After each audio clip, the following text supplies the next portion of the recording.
Vamos a otra parte también, un tema muy, pero muy importante en neonatología, ¿sí? Los enfermeros neonatales, pues somos enfermeros completos, ¿sí? Somos una de las especialidades más completas. ¿Por qué?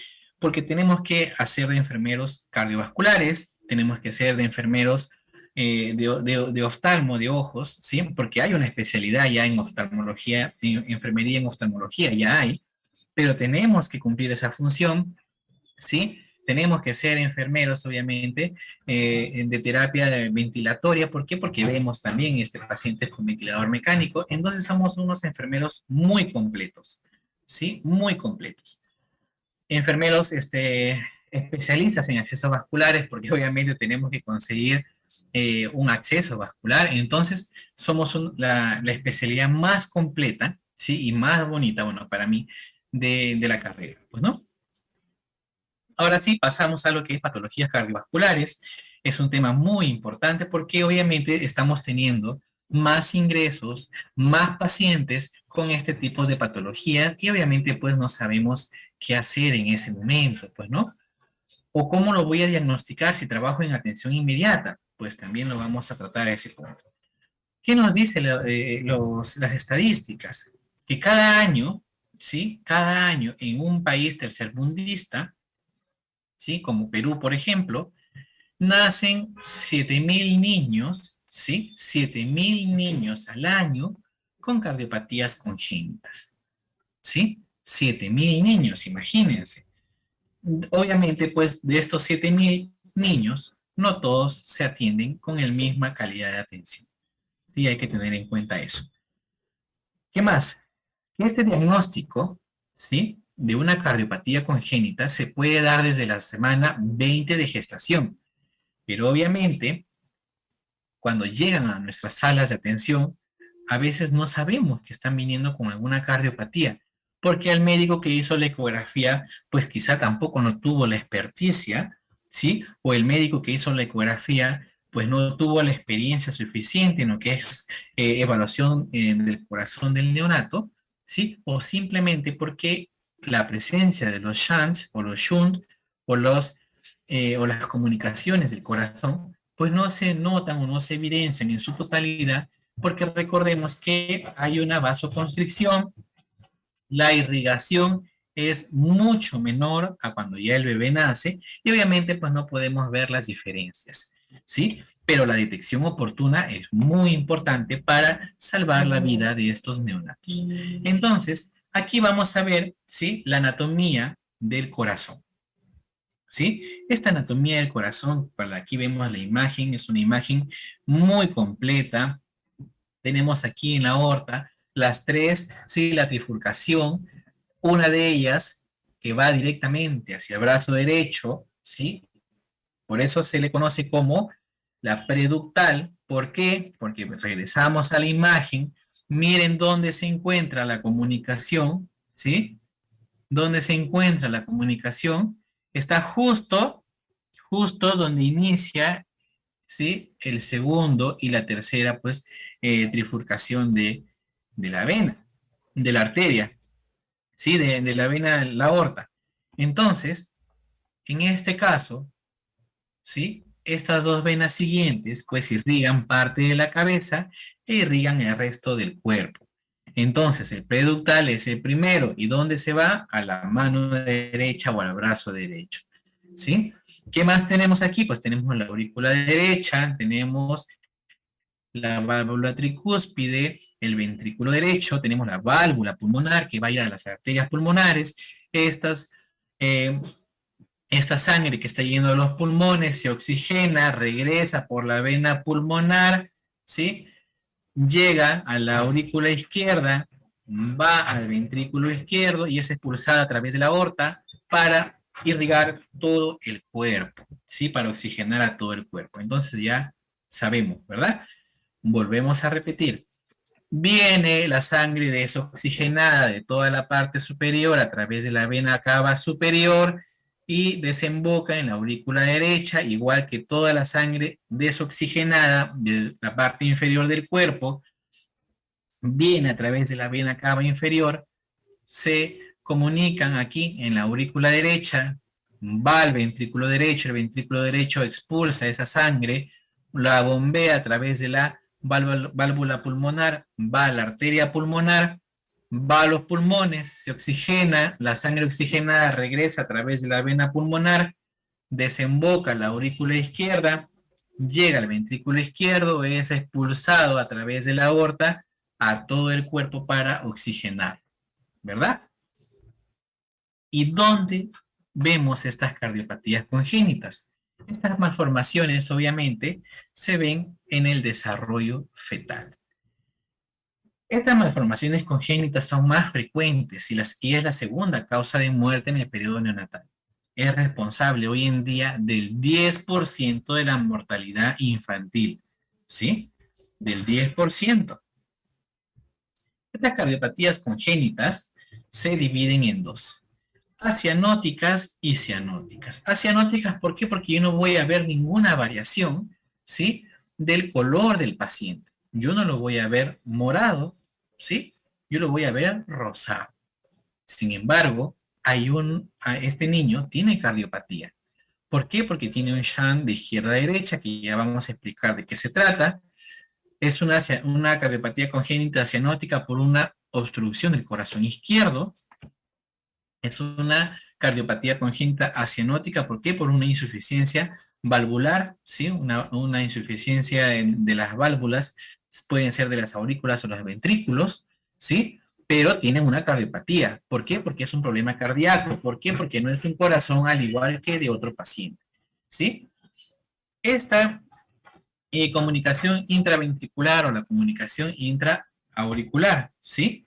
Aquí están las enfermedades. Tenemos un ductus, tenemos canal auriculoventricular, tenemos un drenaje venoso anómalo pulmonar parcial, tenemos la coartación de aorta, la estenosis aórtica, estenosis mitral, tenemos la hipoplasia del ventrículo izquierdo, insuficiencia mitral, insuficiencia aórtica, estenosis pulmonar, estenosis de ramas pulmonares.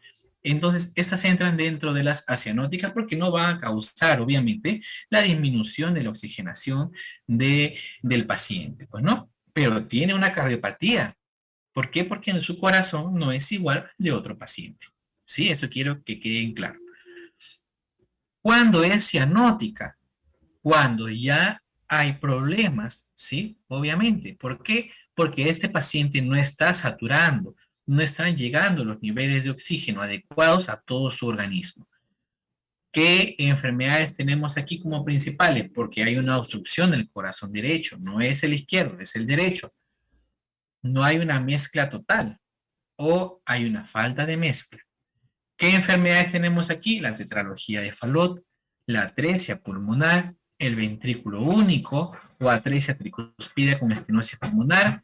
Tenemos el ventrículo único con atresia tricuspidea sin estenosis pulmonar.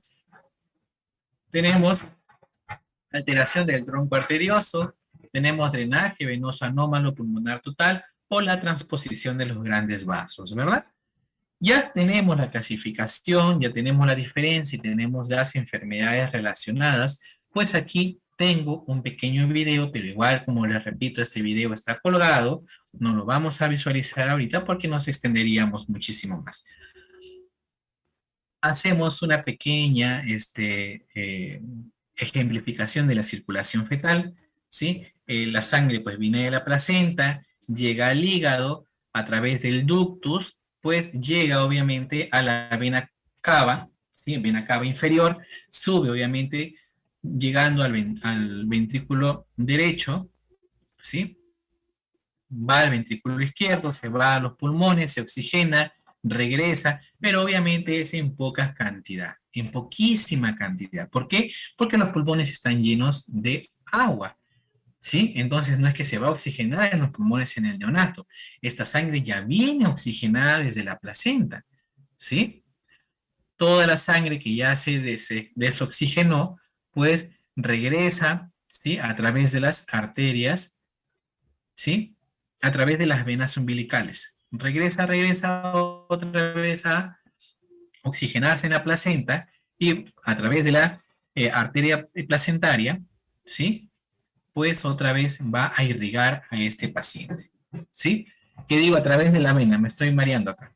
Sí, a través de la vena llega al paciente, la sangre oxigenada irriga todo el paciente, se recoge la sangre desoxigenada a través de las arterias umbilicales y se retorna a oxigenarse, ¿verdad? Aquí tengo el video, como les repito, para que ustedes puedan visualizarlo en casa. Entonces, aquí tenemos, sí, de las cardiopatías congénitas, vamos a hablar de unas cuantas para que ustedes vean, sí, de qué se trata. Por ejemplo, si me llega una cardiopatía congénita y me dice, tiene el ductus arterioso, ¿cómo le llaman? Se me fue el nombre. Permeable, ¿sí?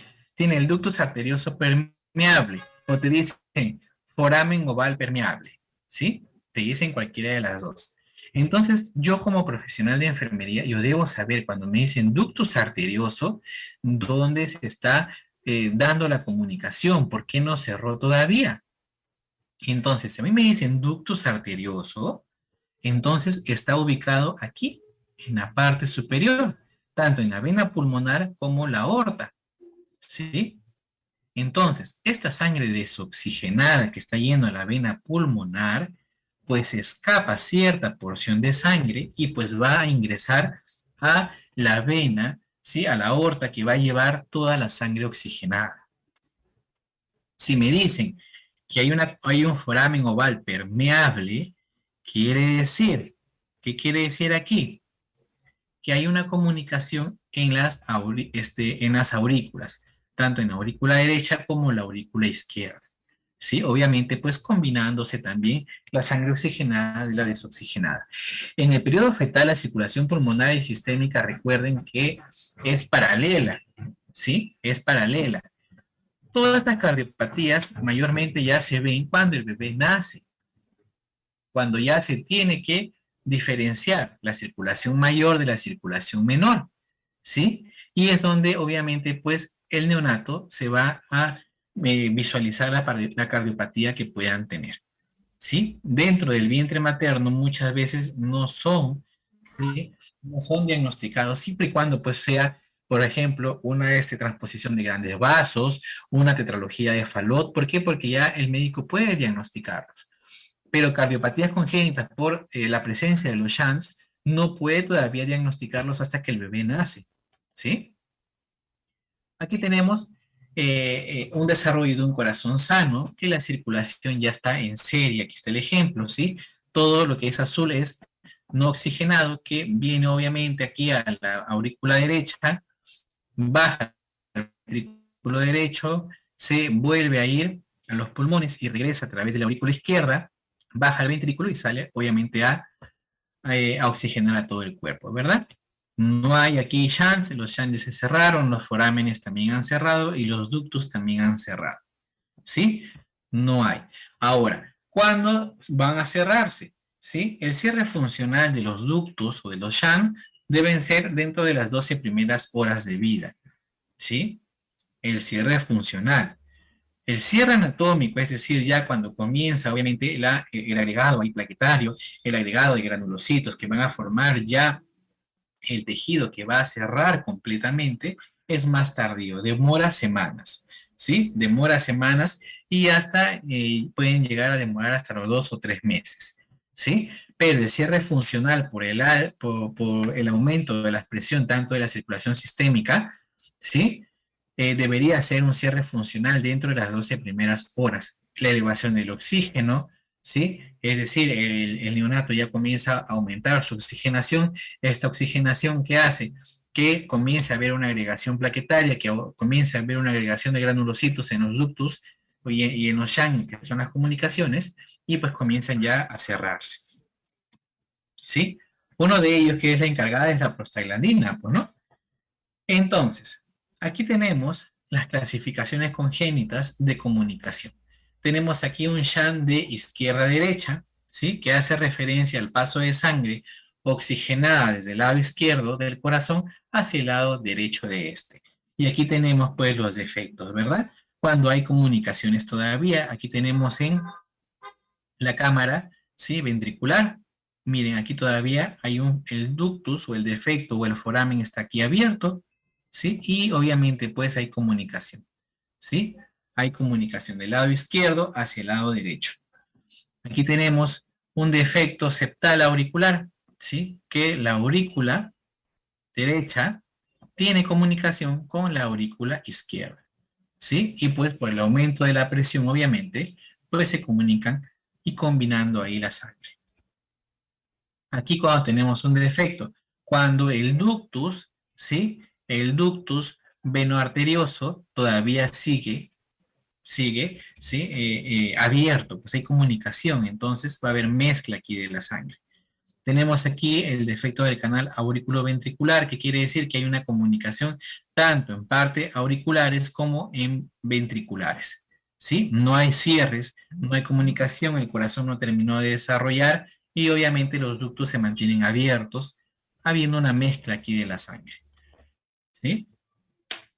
Clasificación de derecha a izquierda quiere decir que hay más aumento de la presión del lado derecho, sí, de la aurícula derecha y del ventrículo derecho, obviamente pues combinando esta sangre no oxigenada al resto del cuerpo, pues, ¿no? Entonces, las porciones, sí, de sangre que deben ir oxigenadas al paciente, pues van a ir con un porcentaje menor de oxígeno. ¿Por qué? Porque se está combinando, ¿sí?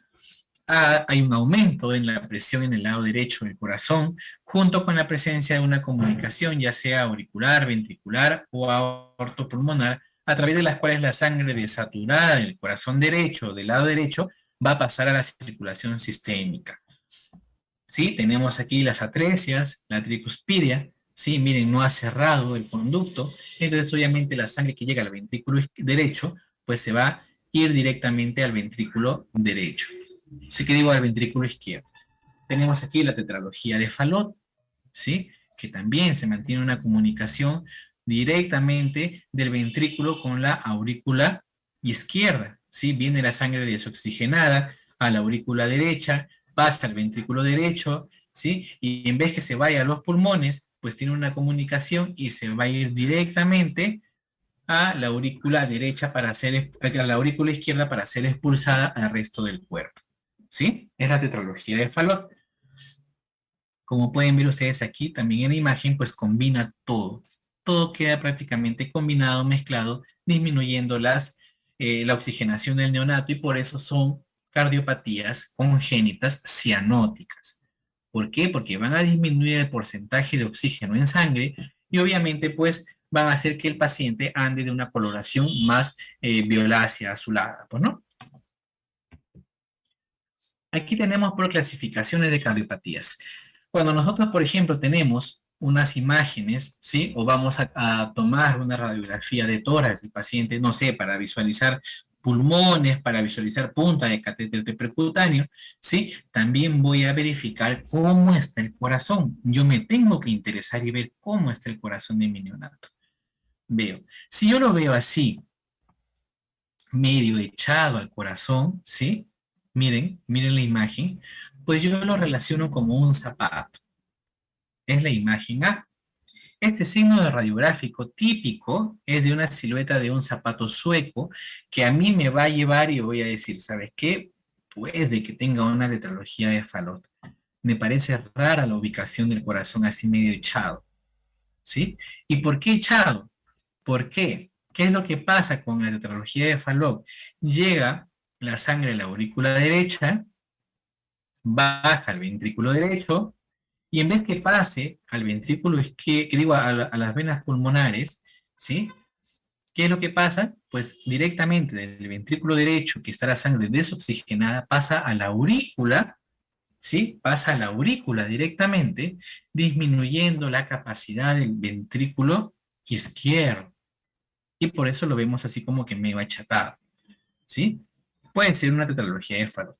Si yo veo dos presencia de como que dos globos o dos huevos, ¿sí? Es un signo típico de conexiones anómalas de las venas pulmonares o hasta malformación de los grandes vasos también, ¿sí? ¿Por qué? Porque hay mucha dilatación o hay dilatación de los grandes vasos, ¿sí? De las grandes venas que llegan obviamente al corazón y van a causar esta sensación del corazón que vemos en dos, ¿sí? En dos imágenes, en dos, como si fueran dos esferas, dos globos, dos huevos, ¿verdad? son de las venas pulmonares. Si yo veo un corazón grande, amplio, ¿sí? Miren el espacio que ocupa. Ustedes miran, pero parece como si estuviera echado el corazón, como si fuera un zapato. La gran diferencia es que arriba el corazón no cambia su tamaño. Aquí abajo en la imagen C el corazón es grande. ¿Por qué? Porque hay ya una anomalía, hay una malformación, ¿sí? Parece un huevo, una morfología ovoide, ¿sí? Es cuando hay una transposición de los grandes vasos, ¿sí? Entonces yo también visualizando imágenes, yo ya puedo ir sacando algún diagnóstico en cardiopatías congénitas. Entonces, ya sabiendo esta parte de las cardiopatías, pues yo voy a los cuidados de enfermería. El cuidado de enfermería es la oximetría de pulso. Sí o sí, oximetría de pulso. Es la única en la que yo me voy a guiar de cómo va mi paciente. Esta oximetría de pulso, pues tengo que yo saber diferenciar cuando es preductal y cuando es postductal. Preductal a mí me asegura que es la sangre oxigenada, ¿sí? La sangre totalmente oxigenada que me sale directamente del corazón, pues, ¿no? De la aurícula, del ventrículo izquierdo, pues, ¿no? Bombea directamente esa sangre oxigenada, rica en oxígeno, va directamente a la aorta y pues en la trifurcación, la primera arteria que me va a irrigar todo el lado derecho, pues es la preductal, ¿verdad? Entonces se pone en el lado derecho, no en el brazo izquierdo. Cambiemos esa idea de que parte superior es preductal, parte inferior es postductal. No, ¿sí? Por favor. La oximetría de pulso es utilizada para detectar a un recién nacido con algún grado de hipoxia, cuya causa podría ser una cardiopatía congénita o alguna alteración en adaptación de este recién nacido, ¿sí? Entonces, aquí tenemos en la oximetría de pulso, en colocar el oxímetro de pulso, vamos a realizar un test, ¿sí? Este test, ¿cuándo lo vamos a realizar? Se recomienda hacerlo después de las 24 horas de nacido, no dentro, porque hay que recordar que hay que esperar que se efectivicen los cierres funcionales de los ductos y las comunicaciones del corazón, que son dentro de las 12 primeras horas, ¿sí? Entonces, ¿qué nos dice este test? Que el 95% sí, de saturación lo encontramos más en la mano derecha, ¿sí? Porque obviamente está en la preductal.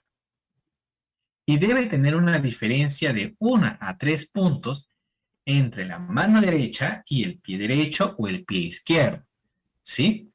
Si yo veo que, por ejemplo, tengo una saturación del 98% en mi mano derecha y 95% en mi pie derecho, pues es un test, ¿sí? Es un test negativo.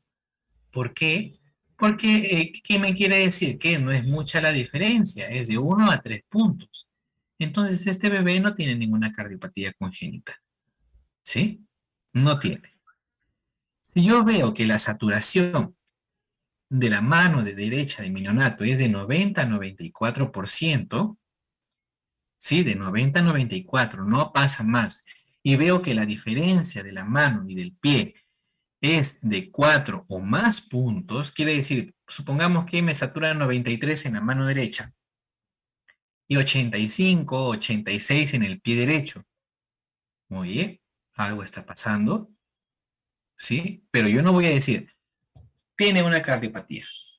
Tiene, definitivamente. No, porque debo repetir el test dentro de 1 hora, ¿sí? Si me vuelve a salir otra vez el test diferencial como en en el segundo cuadrito, vuelvo a repetir y tengo que hacer una tercera toma.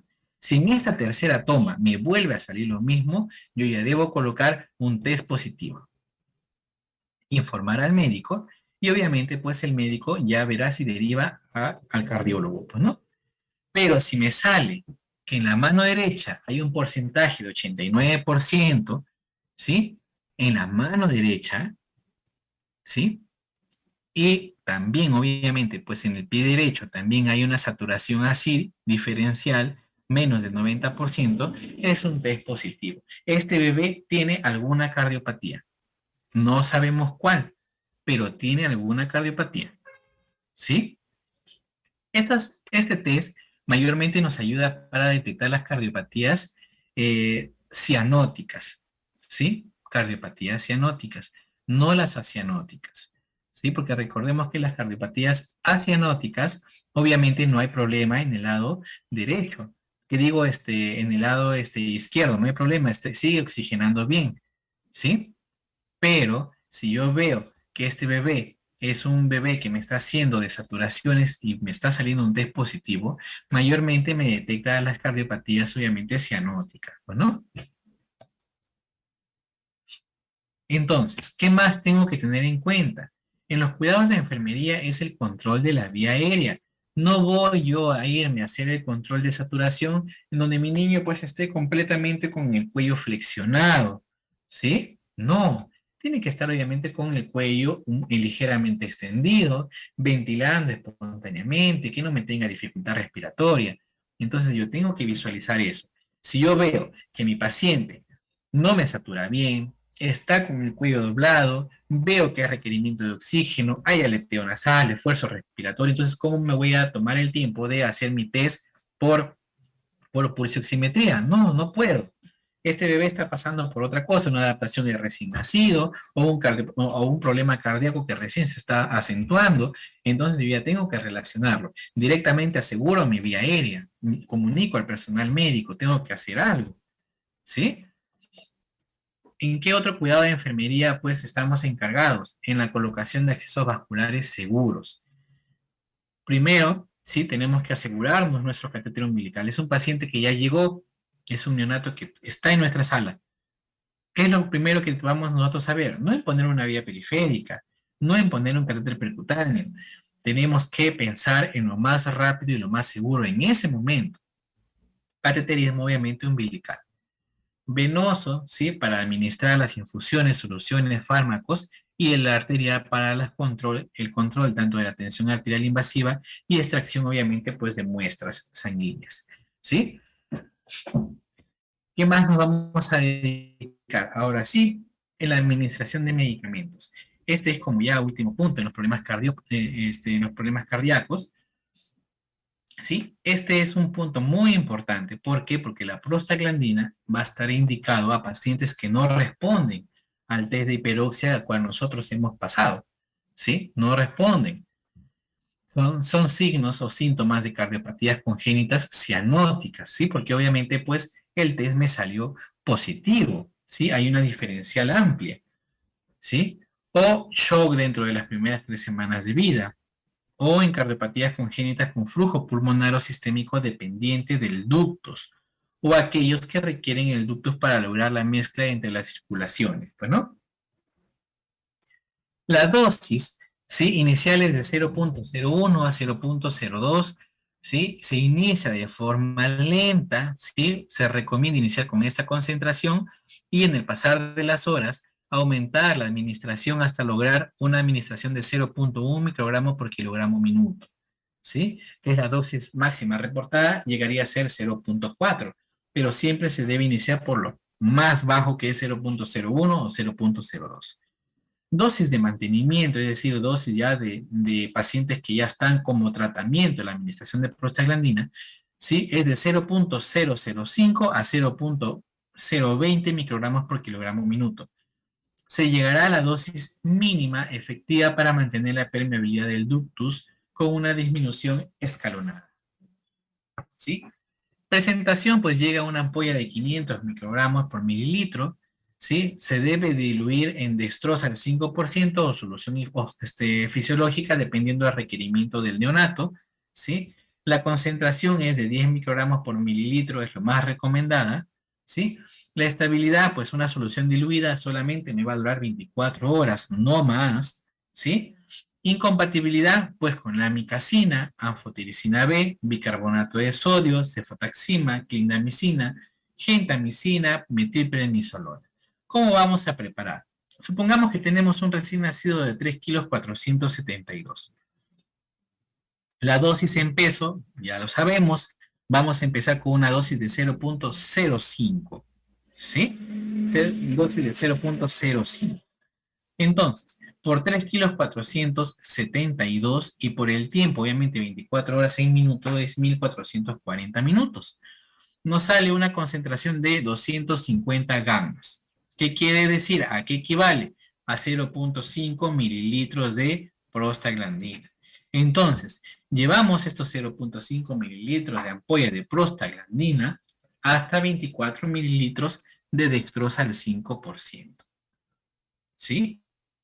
Y lo vamos a programar. ¿Por qué? Porque llegando a esta dilución de 0.05 mililitros de prostaglandina en 24 de dextrosa, estamos llegando a una concentración de 0.05 gammas por kilogramo minuto, que es lo que se debe administrar la prostaglandina. ¿Sí? ¿Qué más debemos tener cuidado en esos pacientes con cardiopatías congénitas? Con los padres. ¿Sí? Es un tema y es un punto muy importante. Los padres obviamente son los padres, no podemos nosotros quitarles ese derecho. Entonces las intervenciones de enfermería deben propiciar una relación de confianza desde un inicio y los médicos deben ser muy sinceros. ¿Por qué? Porque siempre los papás van a guardar mucha esperanza. Si los médicos no son sinceros y entre ellos, pues uno de ellos dice, no señora, sí va a ir muy bien, va a recuperar, que ellos van a guardar mucha más fe, pues no más confianza y van a creer. Si viene otro médico y le dice, no señora, su bebé está mal, no va a salir adelante, es una cardiopatía pues que no tiene futuro, entonces ahí es donde suceden los problemas. La confianza debe ser desde el principio igual que la verdad. ¿Sí? Promover la participación de los cuidados diarios, porque si sabemos que es un paciente cardiópata que no va a tener futuro, ¿sí? Entonces, los papás al menos deben participar diariamente del cuidado de su neonato, porque deben disfrutar al menos esos últimos momentos, ¿sí? Utilizar el lenguaje más adaptado, ¿sí? Y sencillo, depende del contexto familiar. Recordemos que no atendemos a pacientes, pues, de ingresos económicos altos. Tenemos ingresos económicos medios, tenemos ingresos económicos bajos. Y siempre explicar los procedimientos antes de realizarle al neonato. ¿Sí? Entonces, ahora sí, preguntas, por favor, para poder dar por culminada la exposición.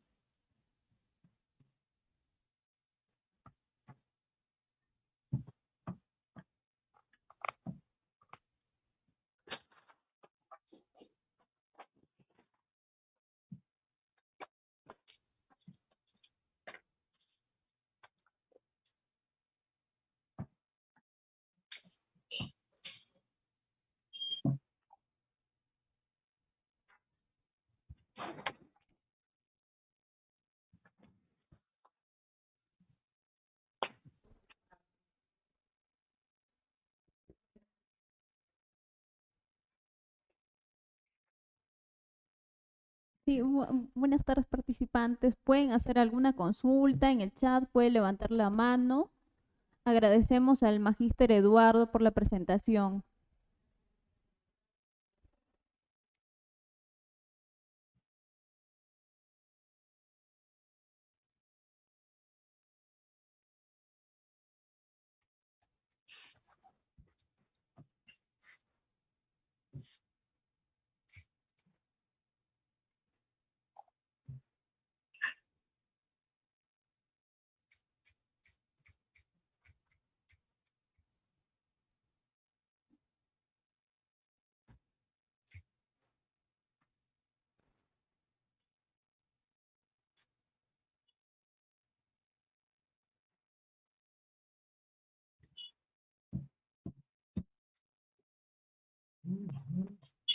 Bien, si no tenemos ninguna pregunta adicional, podemos ya concluir. Como menciono, agradecemos al magíster Eduardo.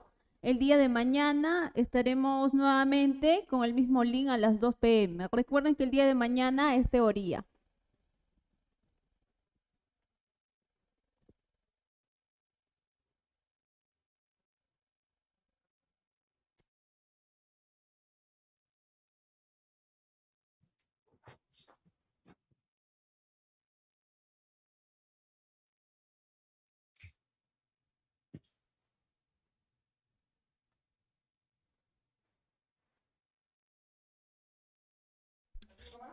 Sí.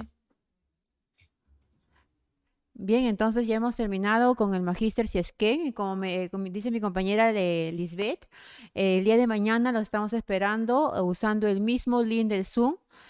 Por favor, Lisbeth, si pudieses copiar toda la asistencia del botón del chat. Sí, puedes copiarlo. Mientras tanto, indicarles que tienen que tener preparados sus materiales para el día jueves. En el grupo de WhatsApp están los materiales que ustedes deben portar para sus respectivas evaluaciones.